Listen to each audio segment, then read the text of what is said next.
DJ करते हैं कि सरस्वती पूजा, रामनवमी, होली या किसी भी पर्व त्योहार में डीजे साउंड सिस्टम पर प्रतिबंध लग जाता है और आप संगठन को दोष देते हैं कि हम संगठन में क्यों रहे जब हमारा व्यवसाय ही नहीं चलेगा। संगठन से क्या फायदा है? केंद्र पदाधिकारी क्या कर रहे हैं, शाखा पदाधिकारी क्या कर रहे हैं, डीजे को लेकर के प्रशासन के पास क्यों नहीं जा रहे हैं, कार्रवाई क्यों नहीं कर रहे? तो मैं आपसे दो सवाल पूछूंगा। सबसे पहले तो आप ये बताइए कि आप जब डीजे का बुकिंग लेने जाते हैं तो क्या कभी भी आपने अपने एग्रीमेंट पर इस बात को दर्ज कराया कि हम सुप्रीम कोर्ट के आदेश के अनुसार 10 बजे की रात्रि के बाद अपने साउंड सिस्टम का परिचालन नहीं करेंगे? क्या किसी ने करवाया? क्यों नहीं करवाया? उसका कारण है कि हमारे अंदर ये डर है कि अगर हम उस बात को पार्टी के पास रखेंगे तो मेरा काम मेरे से छूट करके दूसरे साथी के पास चला जाएगा।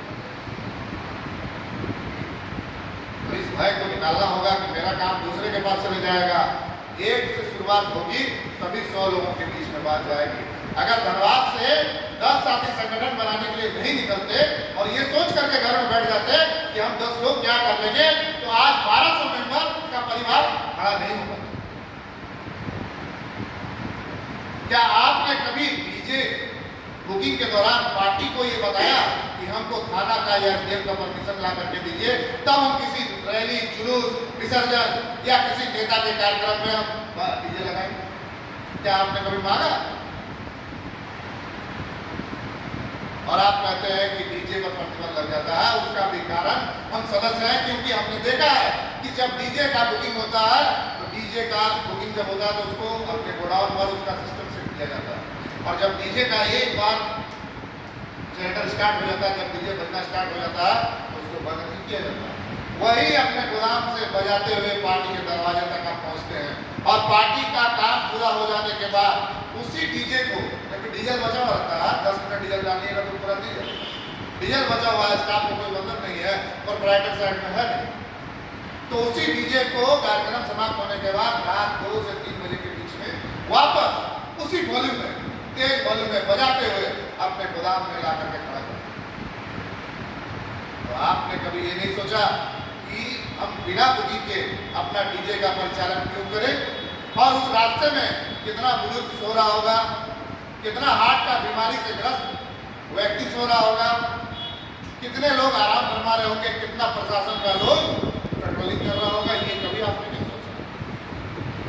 निफिक्र होकर हमको बुकिंग मिल गया बराती का, हम 4 बजे भोर तक बजाएंगे। आपको बता दें कि सुप्रीम कोर्ट के आदेश के अनुसार आप डीजे बजा ही नहीं सकते, डीजे पर पूर्ण रूप से प्रतिबंध लगा हुआ है। ये तो हमारे प्रशासन का सहयोग है कि हम शादी या किसी त्योहार में डीजे को बजाते हैं, नहीं तो डीजे के परिचालन में पूर्ण रूप से प्रतिबंध लगा हुआ है। आप कहते हैं कि हमारा पदाधिकारी कुछ नहीं करता। आपको बता दें कि इसी वर्ष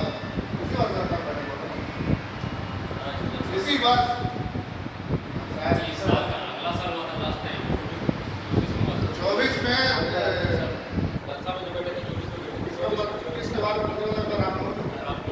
रामनवमी में प्रतिबंध लगने के पश्चात रात्रि 8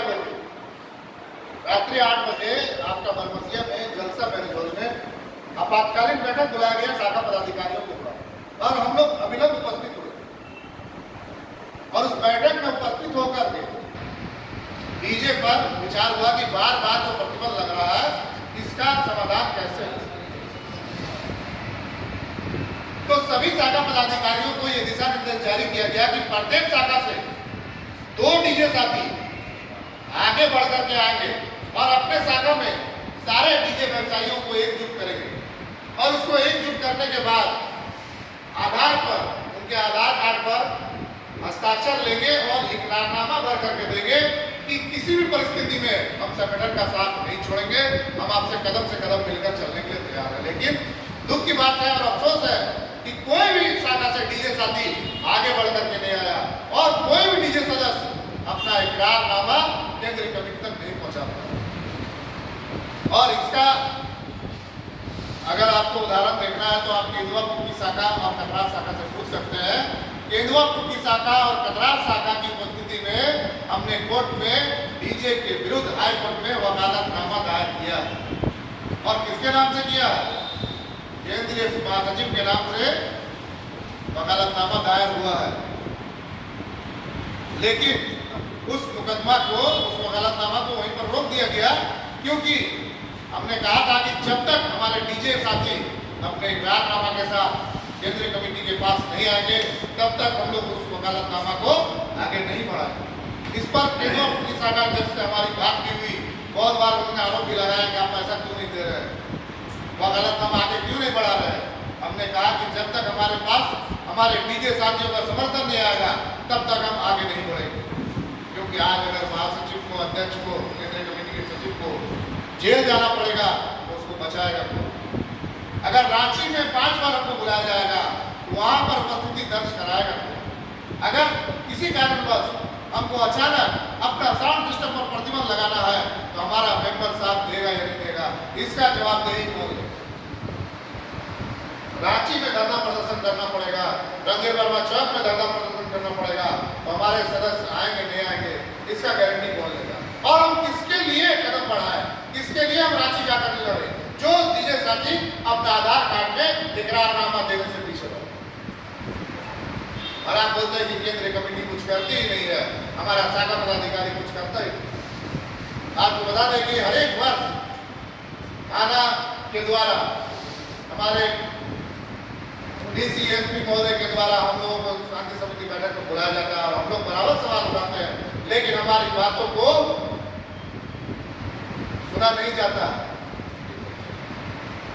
और इस बात को कहकर टाल देते हैं कि हाँ ठीक है, हम सब थाना में एक ही नियम लगाने के लिए बोलेंगे, आपकी बातों को सुनेंगे, लेकिन होता कुछ नहीं।